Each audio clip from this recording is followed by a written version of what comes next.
Raising the Bets is brought to you by the Star Quest Production Network and is made possible by our many generous patrons. If you'd like to support the podcast, please visit sqpn.com/give.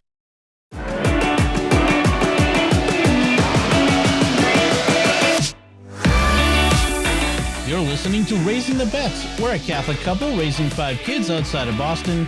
Join us as we share the joys and challenges of marriage, homeschool, and our adventures near and far as we make sense of the world and experience the best parts of our culture.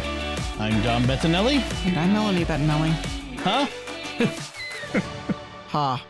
So I'm working with one ear, sort of. So we went swimming today, first time this season at my brother's house. His pool is open, Memorial Day weekend. And so we went over there swimming, and now my left ear is blocked and I can't hear anything out of it. Getting old is really a pain. Frustrating. It's frustrating. Your body don't work like it used to. So that's one thing we did this week is we went swimming. But another thing we wanted to talk about that's new, we forgot to talk about last week, is we've signed up 3 of the kids for karate. Or karate. Martial arts. Yeah. Mixed martial arts. They're going to compete in the Muay Thai. No, they're not doing mixed martial arts. They're doing karate. Yeah, Kenpo karate. And so it's a local dojo. I'm going to call it a dojo. It's just a martial arts school, but okay. I've been watching Cobra Kai recently, so the series. So I'm kind of into that now. Yeah. But the instructor, the sensei, is as different from the Cobra Kai guy as you could be. So Chris is a firefighter who does this on the side, and you and I have both been. We've taken the kids. Yeah. So Sophie, Ben, and Anthony are all going. And so what did you think? What do you think of Chris? He's very laid back and low key in a way. I mean, he's serious, and he's... Yeah, and he expects the kids to, be respectful or whatever. Right. But he's also got a little bit of a sense of playfulness, and he's really good at connecting with the kids. I feel like he's very calm and even-keeled, and a really interesting guy. Like, I was chatting with him on Saturday, and he says he loves history, and if he wasn't a firefighter, he'd be a history teacher. And I feel like he's good at sort of connecting to the kids one-on-one on a personal level. Mm-hmm. One time when I was there, he asked them, like, what did you learn today?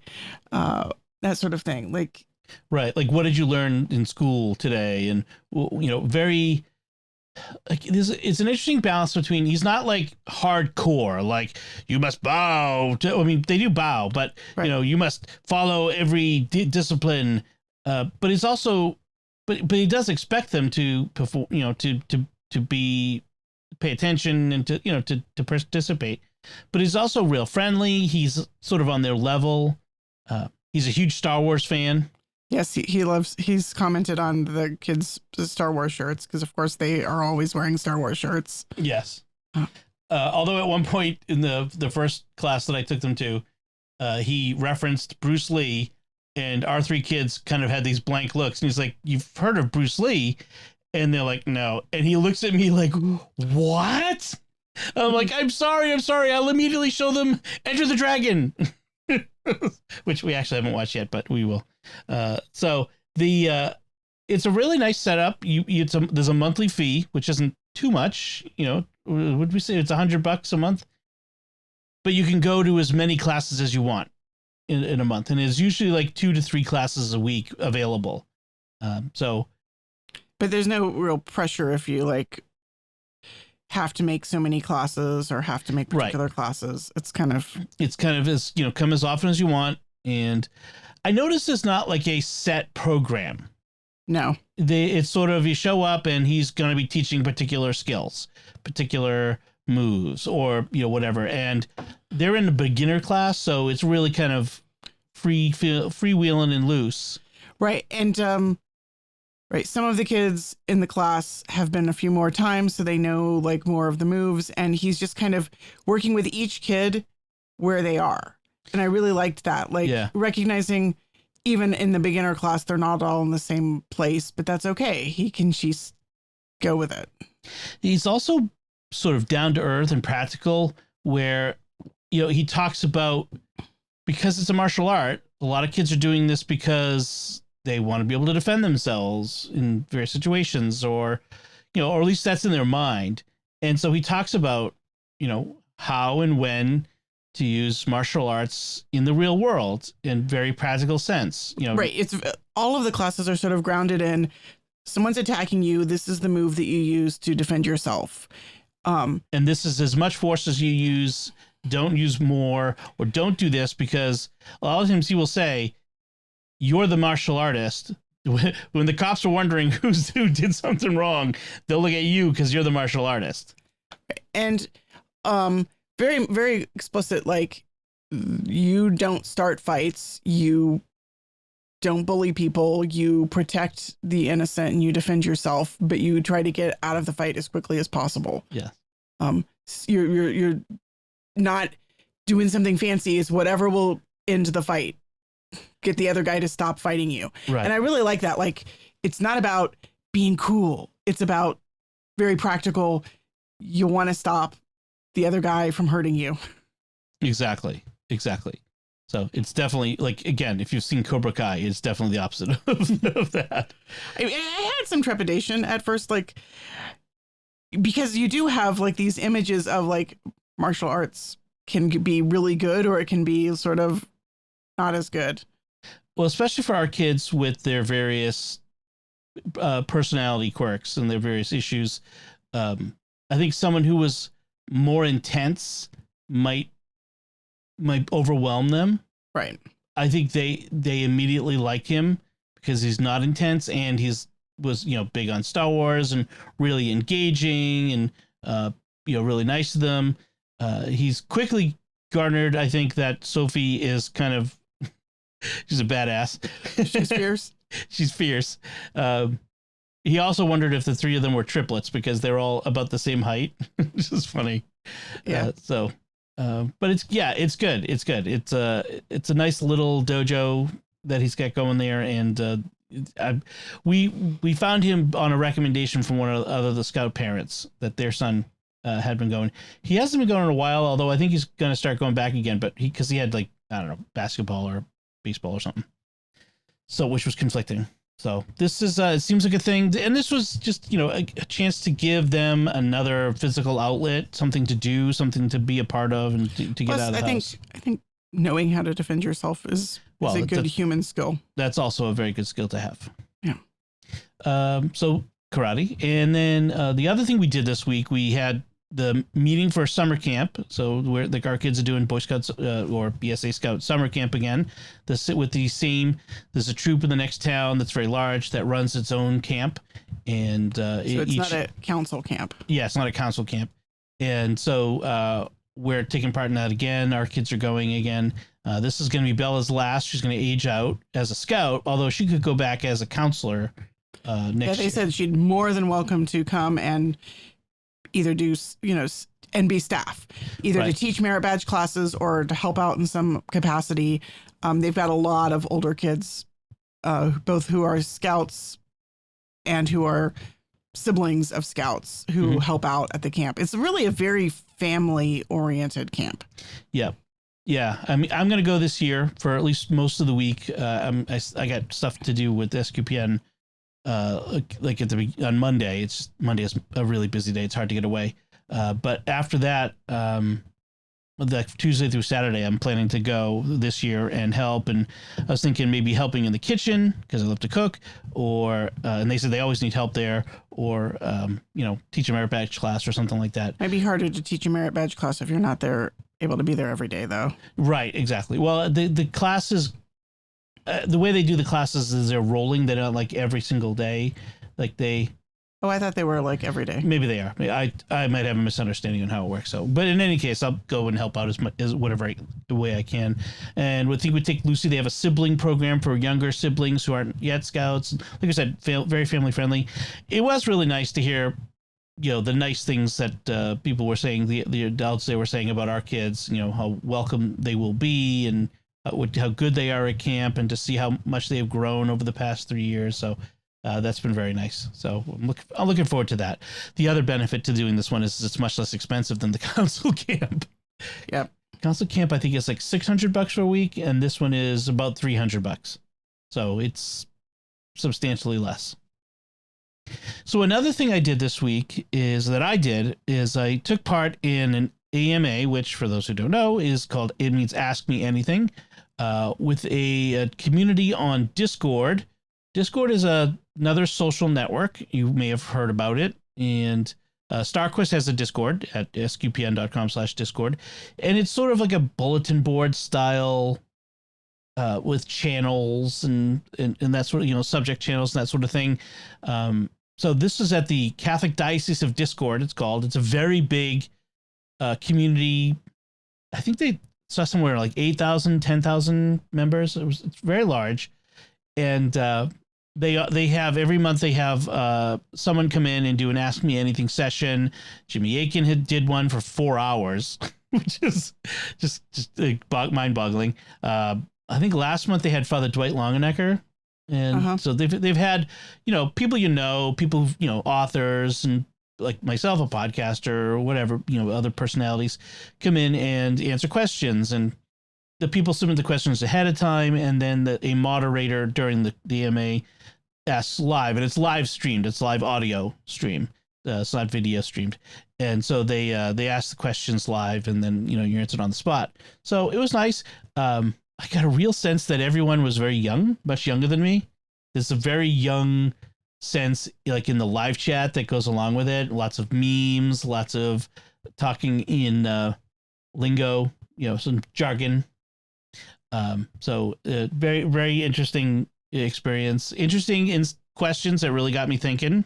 Challenging to phrase, what is it we do here with SQPN? What is it we're about? How do we do what we do? How does online evangelization work, and some stuff like that. So it was very, very challenging, very good. I really enjoyed it. I did it for about 2 hours, so not nothing. We do an AMA on StarQuest every month or every 3 months, or just within our own community. That one is just done as over the course of like 24 hours. We people post questions and they're written answers from one member of our community. So that should be. We should get you to do one, Melanie. Okay. Sure. Yeah. Oh, why not? I'll sign you up. You heard it, folks. We have it recorded. She will do an AMA, especially ask you questions about books. That would be really good. Books, literature, poetry. I suppose they could ask you questions about being married to me. That would be interesting. I may not want to hold you to that now that I think about it. I think that we will. So, the first step is to get you onto the Discord server. I think technically I might have an account. I have sent you an invitation that you did not pick up. I'm really dealing with social media. Like I can. You have one social media account. I technically have a Twitter account. I don't ever use it. I don't know the last time you actually logged into Twitter. Yeah, I have a Facebook account. I'm on Facebook all the time because I have lots of friends that I chat with there regularly. But I just doing more than one social media platform. My brain just doesn't do that. Keeping track. So, in this case, you need to at least expand to 2. So you get you onto the Discord. Yeah. It always bugs me when I see the mainstream media refer to it as a gamer social network. I mean, at one point, Discord was a gamer network. That's how it began. It's way beyond that now. I mean, it's not just gamers anymore. So, right. I did know that much. Yeah. So yeah, that's what we've been doing. And let's talk about things we've been cooking. We didn't do much new this week, which is kind of funny, but we've been grilling. I've been grilling something every day. The weather has been perfect for grilling. And so I've been doing a lot of like since in the past week we did, let's see. So last Sunday we talked about the my nephew's graduation party. So that was that one. And then Monday was the summer camp kickoff rally, which actually they served food. So they had that. So, but they grilled. They grilled, yes. Tuesday we did tuna sandwiches and grilled cheese in anticipation of going to Scouts, except we actually never went to Scouts because there was a whole lot of confusion on what was going. Our Scout troops went to Gettysburg this weekend. We didn't go because It was expensive. it was expensive. See, a lot of these things where they're big trips, for families with one Scout, it's much more doable, but I've got 4 of them. So it costs 4 times as much for us to do these as it does for the other families. So, although the McClellans have 3 kids, so, you know, they managed them, but yeah. But also we went to Gettysburg and spent most of a week there not too long ago. So the kids are like, it might be nice to go back to Gettysburg sometime. You know, that was 4 years ago, right? Oh my gosh. but they're not super thrilled with the idea of going with the Scouts. Yeah. Well, the other big problem is they were going to bike around Gettysburg, and while our kids all have bikes, they are in various stages of disrepair again. I've talked about that on the show before. Still not fixed. So it just was not going to work out. Anyway, they all went away, but we thought last Tuesday there was going to be this whole thing with getting ready for the trip, and was there going to be actually anything for our kids to do that? We ended up not going. But we were on Scout nights. We tried to have nice, easy dinners. And so we were doing tuna sandwiches and grilled cheese, and I didn't make a tuna sandwich. What did I make? I made something different. Anyway, the point was you were talking about how many times you grilled.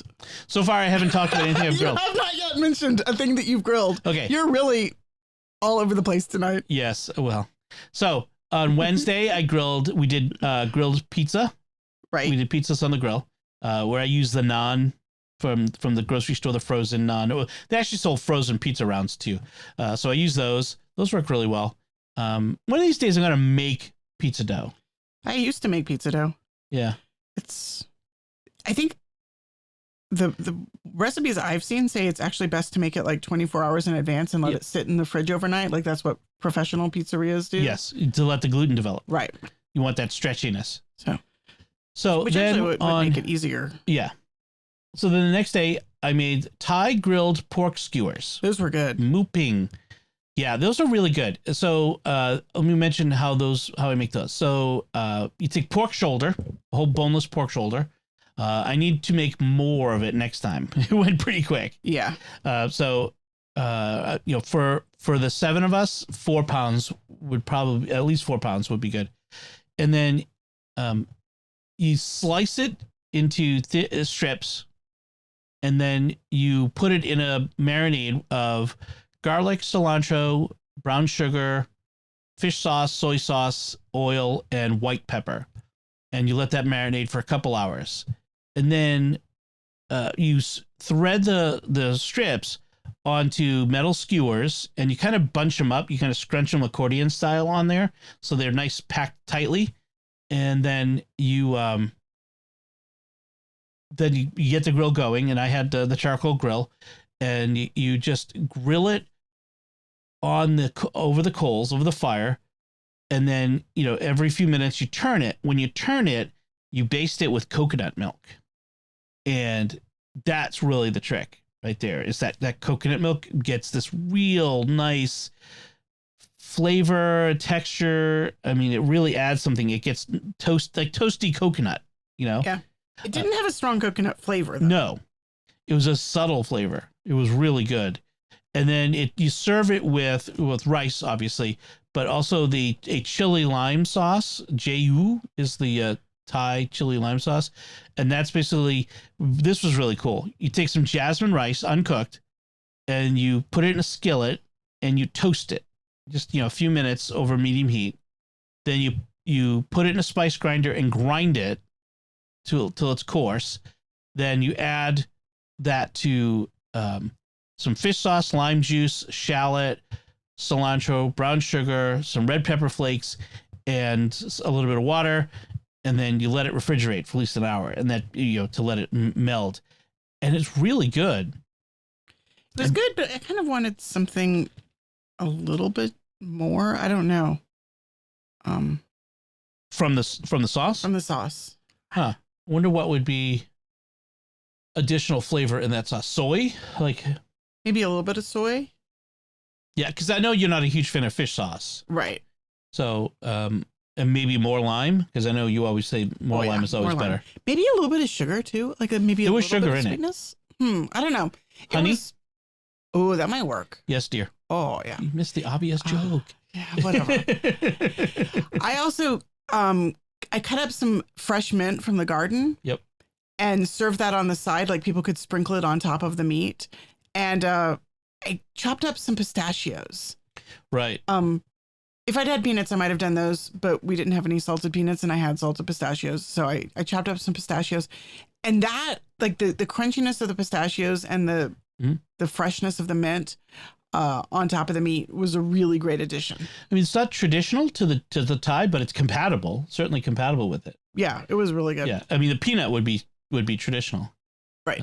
But in any case, it's fairly simple, except it takes some prep. You've got to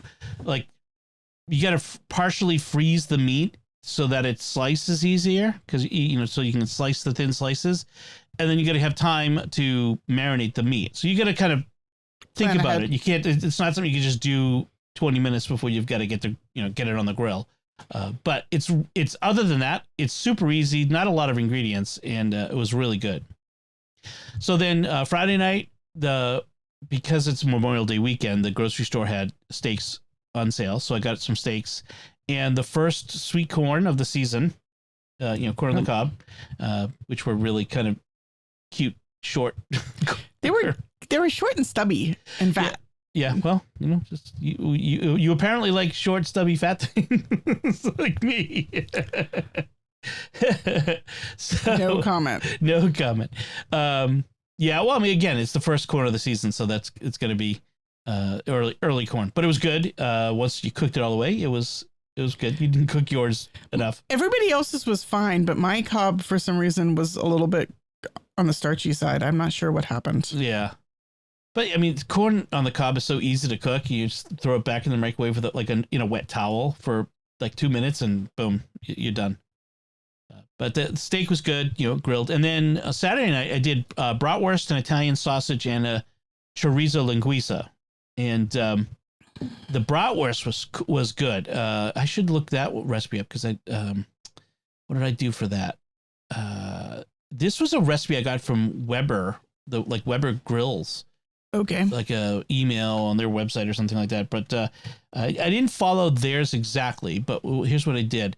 So you take a couple bottles of lager beer. I used Sam Adams, and some, you whisk that together with 2 tablespoons of Dijon or spicy brown mustard, your choice, brown sugar. Always Dijon. I'm not a big fan of spicy brown. Yeah, right. And the coriander is a ground coriander seed.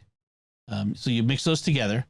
Then you take some thinly sliced yellow onions and you layer them in the bottom of a disposable pan, disposable foil pan. You add the bratwurst, and then you pour over the liquid mixture. And then you put the pan right over direct heat. I put it on the gas grill over medium heat. Close the lid, let it come up, and you let it simmer for about 20 minutes. And then you add they said to add jalapeno chili peppers, seeded and finely chopped.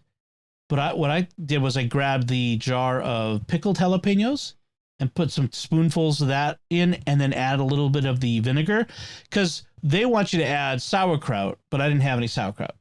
Right. But I thought the vinegar might have that sour punch that to add to it. So which counteracts the sweetness of the sugar and the onion. So then you let that cook for a couple minutes more. Then I took the bratwurst off and put them right over the flame to brown up, and served that up and then I took the onion mixture. I separated from the liquid and put that right in the cast iron skillet and kind of fried it up a bit to give it to just kind of dry it out some so that you could eat it with the sausage. And it was pretty darn good. In fact, one of the things we were both saying is this would make a really good soup base. The onion and liquid and the bratwurst, like you can make a bratwurst soup. which would be really good. That would be like it would like taste like summer bratwurst sandwiches. I think what I would add would be the chicken broth to that, and then some vegetables, and then I'd cook the bratwurst in it, cook it over maybe some fire, or in a cast iron to kind of get some grill marks on it, then chop it up and put it back in the soup. So if you wanted to do a soup at some point with a similar thing, maybe serve it with like cheese or a cheese sauce or something like that. It would be really good. Melty cheese on top. Yeah. Melty cheese. That would be really good. So we did that. Almost like a French onion sort of soup with like croutons and cheese. Yeah. You could take some like toasted, hero rolls or sausage rolls, like the rolls for the sausages, and toast those as the crouton. If you wanted to kind of be cute about it. That would be like if you were in a competition, like a reality show, bratwurst soup, it might be a thing. All right. So that was last night. Right. So that's pretty much everything. Yeah. And I made Italian sausages with it too, with the onions and because the kids peppers. Don't like bratwurst. The kids don't like bratwurst. Some of the kids don't. So that's what we've been cooking. I also we went to the farmer's market on Saturday, and so we had got fresh turnips and radishes and beets, all the great root vegetables. So I took the greens from the turnips and the radishes and the beets and some chard, and I cooked those up with onions and garlic. That came out really nice. And then you cooked a turnip, and the turnip was so good. Yeah, the fresh spring turnips are one of my favorite things. They're so different from those winter turnips that you get for Thanksgiving. Yeah. So the fresh spring turnips, I just dice them into like 1-inch dice, and then I saute some onions and then throw the turnips in and a little bit of garlic. Once it starts to get brown, I add some wine and just a little bit of salt and pepper, and it's so good. They're really sweet. We had so much, actually. It was a lot with dinner last night because we had got some pink oyster mushrooms from the mushroom vendor. Right, those were nice. Those were very citrusy. If you ever get a chance to try the pink oyster mushrooms, they had a very lemony flavor to them. Yeah, that was surprising. Yeah, that was good. There was so much food.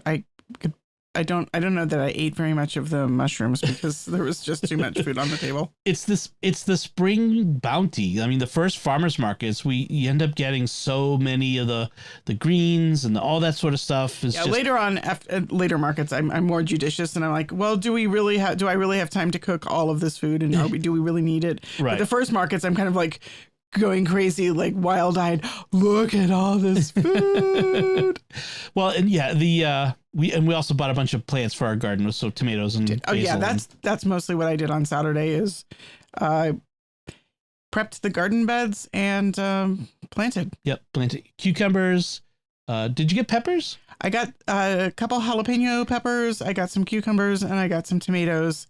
On the way home from the karate, we stopped and went to the garden store and got fertilizer and some plants. We also picked up some seedlings at the farmer's market, and the kids basil. And I. Yep. The kids and I, we did some planting. Yep. Got dirt under our fingernails, and it was nice. I would have helped, but I was recording episodes with Jimmy, so that's recording okay. Mysterious World. I put them to work. Good. Ben loves to get his hands dirty. He loves to work, so I'm glad you got Lucy too. She was really in there. Yeah. She in fact, she got mad at me I planted the first tomato, and she really wanted to do it. And I'm like, okay, here's the trowel, dig a hole. Now put some compost in. Now put the tomato in. And she was happy. Good. And some beautiful black, I almost said black dahlia. So what are they? Black petunias. Black petunias. They're really nice looking plants. Oh yeah, I got some geraniums. I love red geraniums, and petunias for the patio. Just pretty flowers to look at. Cool. That's awesome. So that's what we've been cooking and will be eating in the future. So let's talk about things we've been reading and watching. So you watched a movie. I did. What'd you watch? I watched CODA, which came out last year. Last year, or even maybe even the year before. It's been out a while. No, I think it is a couple years. It won Academy Award. All right, time to look it up. Okay, I don't remember which Academy Awards it won, but it won something. It's set in Gloucester, Massachusetts, which is a huge selling point. I love Gloucester. When we lived on the North Shore, I would drive up there for fun on like Saturday afternoons. And it's beautiful up on Cape Ann. And CODA stands for Child of Deaf Adults. And it's about a teenage girl, high school student in Gloucester. Her family are fishermen. She fishes with her dad and her older brother, and her dad, her older brother, and her mom are all deaf, and she's the one hearing member of her family. Yep. So, to back up for a second, it won the Best Picture Oscar, and Best Picture, right, and Best Actor, supporting actor for the dad. He was awesome. Who became the first deaf actor to win an Oscar. Oh wow! Yep, and the Best Adapted Screenplay. Those were last year, 2022. So, but it came out in 21. Okay, there we go. Yeah. So the story is. So the story is, she likes to sing, and she ends up signing up for choir as her for her choir class, as her elective class. Partly because the cute boy she likes, she sees him signing up for choir, and her best friend is like, "Why are you signing up for choir?" And the first day of choir, she gets when the teacher's just trying to get them to sing "Happy Birthday to Me," just to hear the sound of their voice and place them. She gets stage fright and runs away. Partly because she's been bullied all of her life by many of her classmates. When she started school, she talks like a deaf person. Because again, everybody in her family is deaf except for her. Right. So her family, I think her parents. The implication is, although you never really hear them speak, I think the implication is they had some speaking ability, that they had learned at some point, but they just, living in their family, they signed. Anyway, so she didn't speak well. She was bullied and we see her being bullied by a lot of the classmates. But the choir teacher is partly it's the story of the really amazing teacher who connects with the really talented student. That plot line is pretty much the secondary plot line. But and then the other plot line is about the family's fishing business. They're selling their fish to the middleman who buys the fish from the fishermen at cheap prices, and then they're barely making a go of it. All of the fishermen are being basically ripped off by this guy, and then they're told that they're going to have observers, and they're going to have to pay for the privilege of having observers on their boats. And so there's basically gritty, struggling business, and then she's off with the cute boy swimming, and the Coast Guard. Basically, the Coast Guard comes to the boat. The Coast Guard is pulling them over because they're out of where they're supposed to be, and the dad and the brother don't see the light flashing on the radio, and they can't hear it, and so the Coast Guard ends up boarding them. Right, they get in big trouble, and they get big fines and stuff. And so basically, she's caught between her desire to go to music school because the choir director convinces her that she's got one of those voices, she could go to Berklee College of Music in Boston, which is a big deal. And he wants her to audition. And then she feels the need to stay with her family and to be their interpreter because she's the one person who can both sign. She's the hearing person. Right. Right. And she's basically, it comes out she's interpreted her for her family since she was really little. She would order beers for her parents when she was 5 at restaurants. Right. Because they but eventually they sort of realized they can get by without her. They got by before they had her. It's just that she made life right. easier. They became used to. They started to kind of treat her as a crutch. Right. So it's really kind of a coming of age story. And there's that irony that for her, singing and music is everything. And for them, it's nothing because they can't hear it. Right. I mean, her mom's first reaction when she says she's joined choir and she wants to go to music school is, if I was blind, would you want to be a painter? And she's like, why is it about you?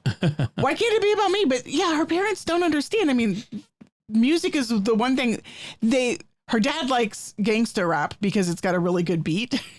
You can feel it. You can feel it. Yeah. So like they come and pick her up at school and they got the bass. The bass booming, and she's deathly embarrassed. Like her parents are embarrassing because they're booming the rap and they can't hear the words. They just like the beat. There's a great scene in it you described to me where she's performing. Oh, right. So she and the cute boy coincidentally are singing a duet at the choir's show. Mm-hmm. And her family comes to support her, and it's really beautiful that they come, even though they're not going to be able to hear the performance. And her mom has bought her a great dress, and we never actually get to hear them sing the song. We hear the beginning of the song, and then the noise cuts out. All the sound cuts out. All the sound. Yeah. And we are suddenly like in her parents' and her brother's perspective, watching her on stage singing and not being able to hear it. But her father starts to look around at the rest of the audience, and he notices, somebody wiping their eyes, somebody, waving their head to the beat, somebody, tapping to the beat, and he sees that everybody's really moved. And even though he can't hear it, he can see the effect of her music on other people. And I think that that's sort of a turning point for him, where he realizes that it's not, her mom, one of her mom's fears at first was, but if she's not really good, we can't tell. If we could hear it, we might be able to say, she's not really good. Don't get your hopes up. But they can't. I thought the thing that this movie did really well was relationships. Her relationship with her family was complicated and nuanced. And most of, it's all signed. She only talks to non-family members. And so she's sort of back and forth between these two worlds, where she's signing with her family and has some conflicts. Her mom yells at her for listening to music on headphones at the table. And she's like, why? What's the matter? What does it matter? I can't hear you. You're being loud and you're being annoying. You're banging around it. I'm trying to focus on my schoolwork. And then her brother's there at the dinner table swiping Tinder. And she's like, why can he swipe Tinder and I can't listen to my music? And her mom's like, well, Tinder is something we can all do together. It's a family activity, which was hilarious. Now, I will say this is not necessarily a family movie. There's a lot of coarse language. Her father swears a lot, a lot. So like you can learn the sign language for all the good swears. Yeah, pretty much. In fact, there's one point where the music teacher is saying, tries to say, nice to meet you. And he says something that's not at all okay. And her parents are just staring at him like, what did he just say? And she has to explain, no, that's, he learned the sign off of YouTube and that's just not the way it's done. And there's some not super graphic, but there's people getting it on. Okay. Including her family, her parents. Like there's this embarrassing scene where they don't realize that they're being noisy and she's got her boyfriend over and they're practicing their song and suddenly her parents start making a lot of noise and then they assume that she's up to no good with her boyfriend. So there's content that you don't want younger kids to see. Right. Sure. So it's not really appropriate for younger. Yeah. Older teens or not really even older teens? Older teens, maybe. I mean, I would say parental discretion, depending. Yeah. It's on Apple TV Plus. Although I think you can also find it in other streaming, but it's definitely, it's an Apple TV production. Right. So it was really excellent. I highly recommend it. Anyway, I've probably talked way too long about it, but I really loved this movie. And I loved Oh, the beautiful scenery. They go swimming in the quarry in Gloucester. Right. Gloucester really looks like that, folks. If you ever get a chance to Gloucester visit. is gorgeous. The whole Cape Ann Peninsula of Massachusetts is amazing, and I miss living up on the North Shore and seeing that. I mean, the South Shore is nice, but I do miss our jaunts. Yeah, and your grandfather used to fish out of Gloucester. Yes, my grandfather was a Gloucester fisherman, and till he was 65, he fished out of Gloucester and out of Boston. So, and I will say that the resolution of the movie was especially moving and beautiful. Yeah, it was moving. It was beautiful. It was well done. Like everything about it from beginning to end. Cool. So I just want to briefly talk about something I've been watching, which is Babylon 5, which is from the 90s. Wow. It's an old sci-fi. In fact, it was one of the first sci-fi shows that was had an ongoing serialized story, sort of like, how Lost kind of pioneered this idea of the overarching story that goes throughout the whole series. Babylon 5 was really doing that early. And in fact, right, because Star Trek was like Deep Space Nine. No, I was going to say Star Trek was more episodic. Episodic, definitely. It didn't have really. I mean, there was a little bit of a working character arcs, but no real like Next Generation, definitely. Right. Babylon 5 comes along and started doing this, and then Deep Space Nine and Voyager both were more. Voyager was still episodic, but had this overarching "they're trying to get home" thing. Right. But Deep Space Nine was more about had this story arc, just like Babylon 5. In fact, some people say that Deep Space Nine is a Babylon 5 ripoff. There's a lot of similarities. But in any case, Babylon 5 itself, it was pioneering in that in the mid 90s, all of the space shots, they didn't use any miniatures. It was all CG. It was all computer graphics. So it looks very old in that sense. Like the computer graphics are pretty primitive from our point of view now, although they were pretty cutting edge then. But it's a really interesting story. I don't want to get into the whole the whole arc, but it takes place in this future where Babylon 5 is a space station where multiple races have have named this sort of as common ground, where disputes can be resolved and we can cultural exchange. And what's very interesting is how they explore the aspects of the different cultures, and religion is a very big part of it. In fact, an episode I just watched involved this one species whose religious belief is that if you were to cut someone open to pierce the skin, it would let the soul out, and then they would be soulless and they would be damned, essentially. So they're anti-surgery. Right, which is important because there's this family with a child who has a fatal problem. It's not a disease, but a fatal, abnormality or whatever that is easily fixed with a very simple surgery. But it's fatal otherwise. So it sounds kind of like Christian Scientists. It's kind of a Christian, right? And it's very interesting because, like, it's on the one hand you get people like saying, why we can't let their primitive superstitions, take this child's life, and on the other hand we have to respect their beliefs, and so you have like these competing interests, these competing, and they're one. It's not one or the other is sort of written to be more reasonable. They're both reasonable, and you have these, this situation where you see consequences, and it's very well written. I really enjoy it.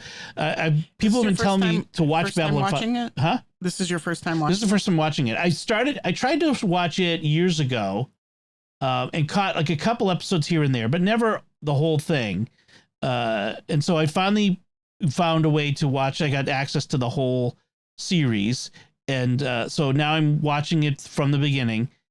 I do remember watching one episode where one of the main characters, who happens to be a Russian Jew, like she's Russian, she has a Jewish background, and her father dies, and so she sits Shiva, and they have the whole thing, and they have the lamentation, and it was extremely moving, especially for me, who had a Russian Jewish grandfather. Well, it turns out he was Ukrainian, but just it was very moving for me at the time. So it was really cool to see that. So I'm really looking forward to continuing to watch, and there's a whole mythology that it dives into. It'll be interesting.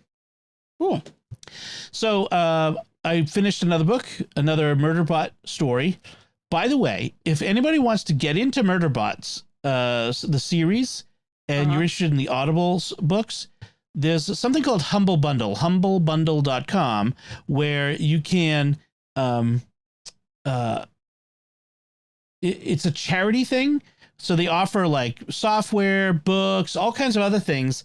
And so if you pay like $25, you can get all of the Murderbot stories as Audible audiobooks, as well as like 15 other books. Like it's like a huge bundle of them. So if you go to humblebundle.com, it might, when you listen, you might see this still available.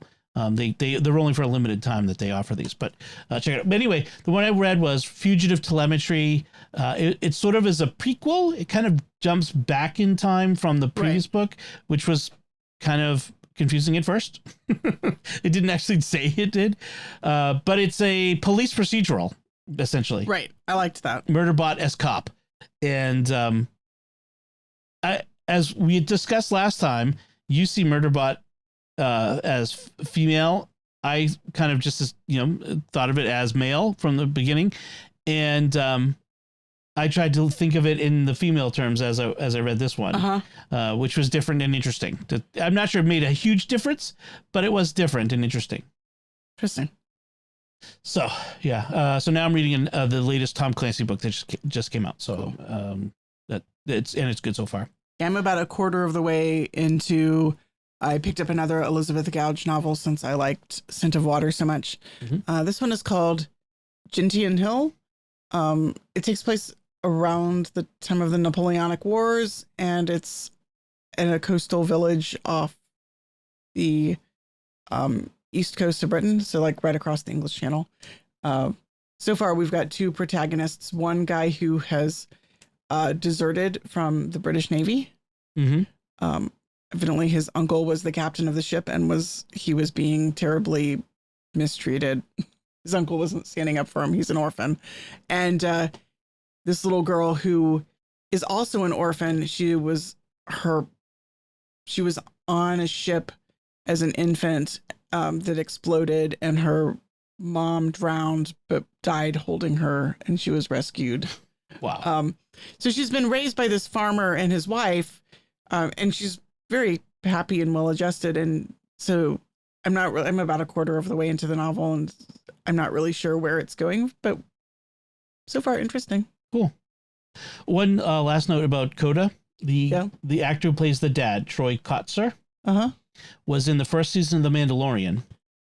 He played the Tusken Raider who did sign. He invented the sign language of the Tuskens. Whoa. That's awesome. Yeah. So he not only was an actor in it, but he also created the language of the Tuskens, the sign language. Oh, that's cool. Yeah, that is pretty cool. He was so good. Yeah. I want to now watch it. Now you've watched something that I want to watch, and I've watched stuff that you want to watch. That's true.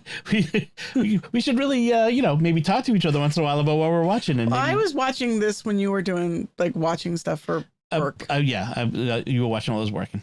Yeah.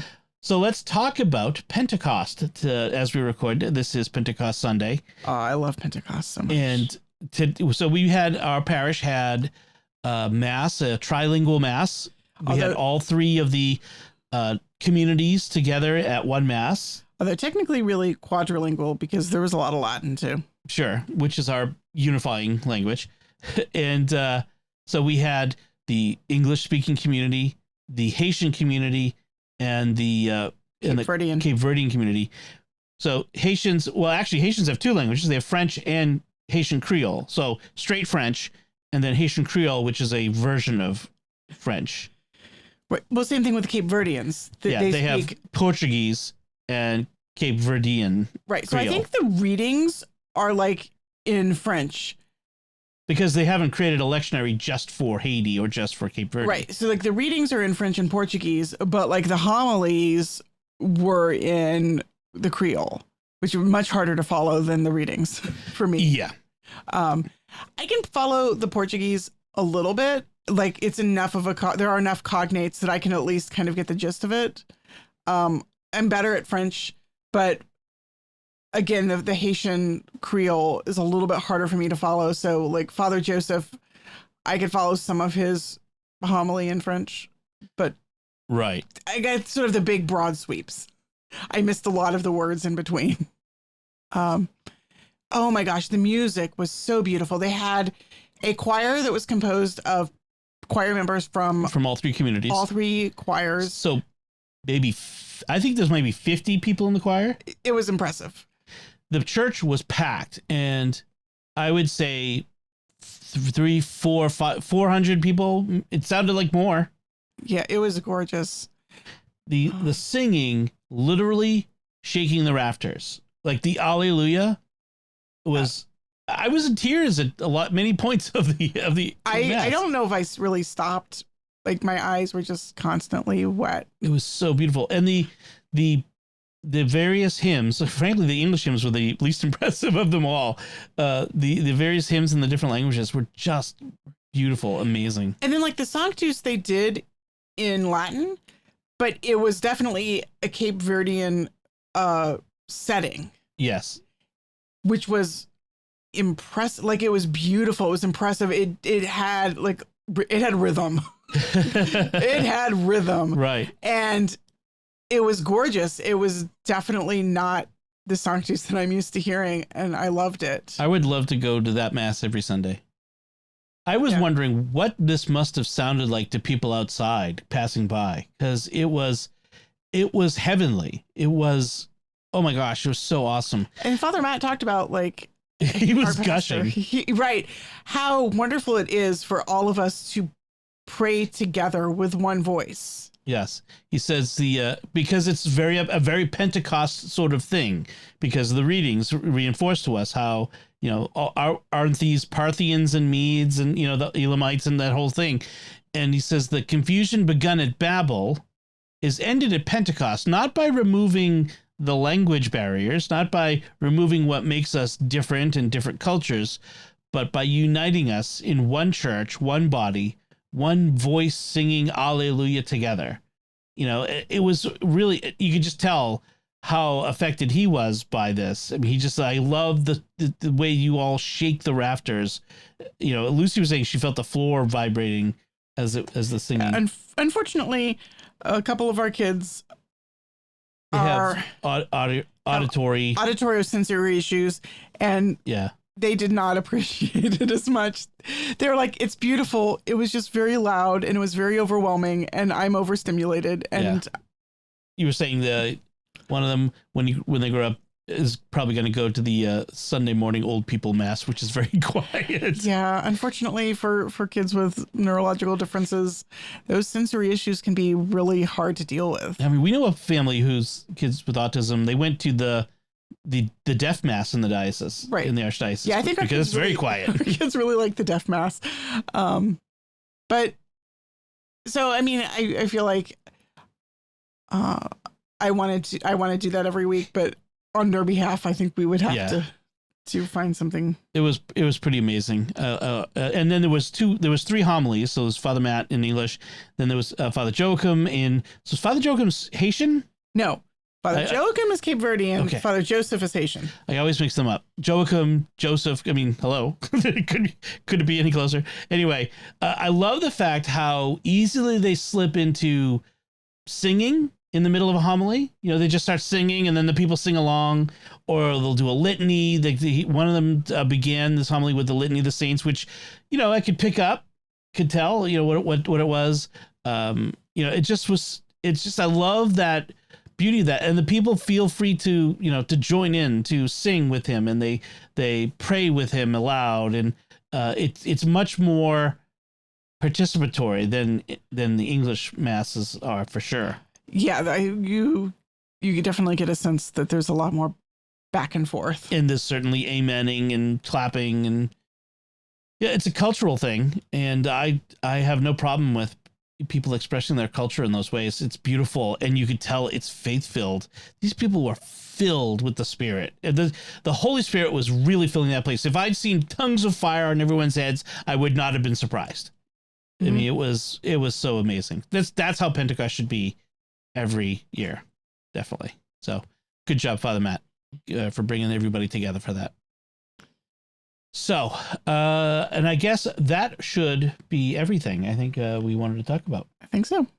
So before we go, we want to take a moment to thank our patrons who make it possible for us to create Raising the Bets, including Father Eric C., Father Michael D., Joe M., John F., and Paul J.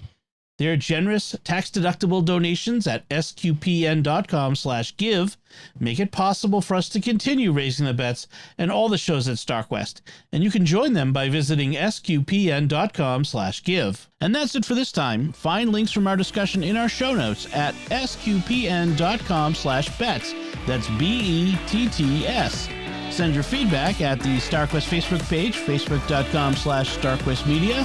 Send us an email at bets@sqpn.com or visit the StarQuest Discord community at sqpn.com/discord. Follow Raising the Bets in Apple Podcasts, Google Podcasts, Spotify, Stitcher, TuneIn, your favorite podcast app, or at the StarQuest YouTube channel, where you should also make sure to hit the bell to get notifications. Until next time, I'm Dom Bettinelli.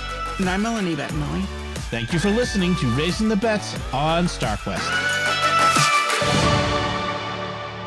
Here's another show on the StarQuest network you're sure to enjoy, Jimmy Akin's Mysterious World.